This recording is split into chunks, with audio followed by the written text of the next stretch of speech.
How's it going, my confident bakers? Hope you're having a fantastic day so far. Welcome back to another video. Today I'll show you how to make a delicious alternative to your regular sandwich bread. So let's get in the kitchen and get started. This is another classic recipe from the old days of the channel. This Deli Rye is an excellent example of a lean dough sandwich bread recipe. It has a subtle caraway and rye flavor, a soft crust and a sturdy bouncy crumb. It slices beautifully and it carries and elevates savoury toppings really well. I posted a recipe for this bread a couple of years ago, back when I still used to make breads with pre-ferments and I still was very much into hand kneading. Those days are over. This new version is much simpler and easier. So here's what we'll need. Some white bread flour, whole grain rye flour or dark rye flour, yeast, salt, caraway seeds and water. As for the equipment, we'll need a bowl, scales, a dough scraper, a temperature probe and a baking tin. I'll be using my trusty USA pan Pullman tin with a lid. It measures around 23 centimeters or 9 inches long, 10 centimeters or 4 inches wide, and 10 centimeters or 4 inches deep. Of course, it's not necessary to bake it in a tin like this one. You can just use your regular 2-pound loaf tin. But if you are interested in one of these, check out my Amazon shop link down below. It is one of the best bread making tools that I own. Well worth the investment. I use it all the time. Right, let's get on with making the dough. My kitchen is around 21 degrees Celsius or 70 degrees Fahrenheit, so I'm just using room temperature water.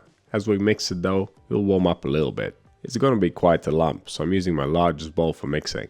My glass Pyrex bowl struggles when I try to mix the dough with 500 grams of flour in it. To make the dough, pour the water in the bowl, add the yeast, the salt, the caraway seeds and the whole grain rye flour. Give it all a quick mix to dissolve the salt and yeast. Then add the white bread flour, grab your dough scraper and mix it to a dough. I'm replacing the pre-ferment in this recipe with cold bulk fermentation. It improves the flavor even more than a pre-ferment could. But if you are impatient, you can make this bread on the same day. Just bulk ferment it for an hour and a half and then continue as per recipe. Or whatever you do. After mixing, give it a quick temperature check. Around 23 to 24 degrees Celsius is perfect. Okay, it's ready to go in the fridge to start chilling. So let's cover it up, place it in the fridge and leave it to rest for 30 minutes. 30 minutes later, remove the dough from the fridge and give it its first and only fold.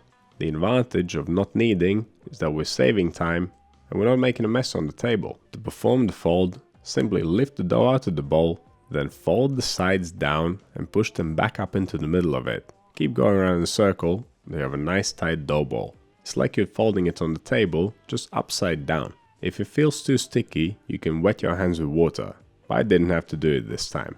Okay, after folding, cover the dough up and place it back into the fridge and leave it for the long cold fermentation of around 18 to 24 hours. It is the next day, my dough looks nice and puffy and bubbly. But before we can do the final shaping, we need to pre-shape it. This will help strengthen the gluten a little bit. Give the dough a good dusting of flour, release it from the bowl using your dough scraper, pop it out on the table with the smooth side down, then gently flatten it out, then cross the two sides over in the middle, then fold the top down, turn the dough around and finally fold over the loose end too. Place it on the table with the smooth side up, cover it up, leave it to rest for 30 minutes. During this time the gluten will relax, which will make the loaf much easier to shape. During the 30 minutes of resting, the dough will also start warming up, and when we perform the final shaping, the temperature will get evenly distributed throughout the dough, which will result in a nice and even fermentation. Now you don't have to brush your tin with oil, I always like to do it.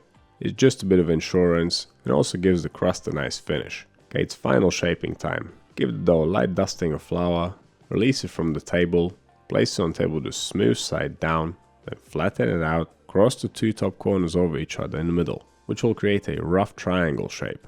And then starting from the top, roll the dough up into a loaf. When you reach the bottom, you can tuck in the loose corners and roll them in. There are various ways of shaping a loaf like this. This is just one of them, there's nothing special about it. The aim is to end up with a more or less evenly thick loaf. Once you have rolled it up, place it in your baking tin with the seam side down.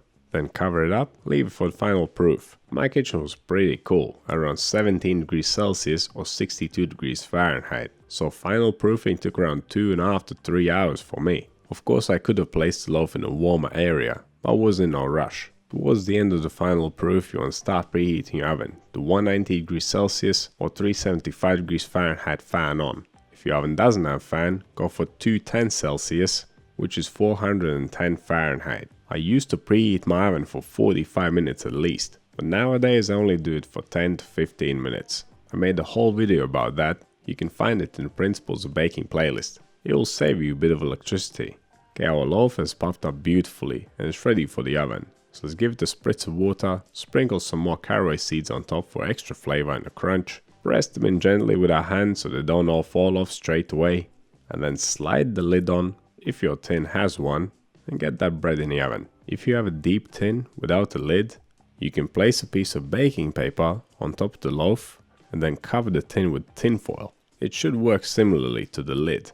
Okay, let's get this thing in the oven. The initial bake will take 40 minutes. It is a relatively large loaf, so it does take some time to bake. After the first 40 minutes of baking, remove the tin from the oven, take the lid off if you are using a lid, then remove the loaf from the tin, give it a quick shake, a quick tap. It should come loose just like that, 95% of the time. But if it doesn't quite want to come out, just like it was doing for me here, you can use your dough scraper to release it from the sides of the tin.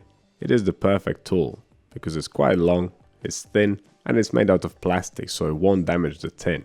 Okay, once the loaf finally comes out, pick it gently up with your oven gloves and place it back into the oven for another 10 minutes of baking. The final stage of the bake is just there to finish off the crust, to ensure that it's all nicely browned all over and that it keeps its shape as it cools down. And once you're happy with the crust color, take it out the oven and just look at it. This thing is beautiful. I just love using this Pullman tin. It gives the bread such a beautiful shape. And when it comes to this loaf, it's not just about the shape. It also has a beautiful rich golden brown color. The caraway seed coating gives it a nice rustic look. It fills the kitchen with an incredible aroma. And of course it's super tasty. This Jewish style Deli Rye bread recipe was adapted from Jeffrey Hamelman's book. The book is called Bread, a baker's book of techniques and recipes. It is one of the best bread books ever written in my opinion, and it has had a great influence on my baking. I would recommend it to anyone who wants to become a better baker. You can find it in my Amazon store linked below. My recipe here is very different from the original recipe, and the book itself is in part responsible for that. It gave me the tools to be able to change the recipe to fit my style. Because bread making is not about recipes that you know. It's about the principles that you understand behind those recipes. That gives you real freedom to create something new and different. So what do you think of this recipe? Have you made something like this before? Let me know down in the comments. If you want to see more videos like this one, click over here. Subscribe to the channel, click right here. That's all I have for you today. Thank you so much for watching. I'll see you in the next one.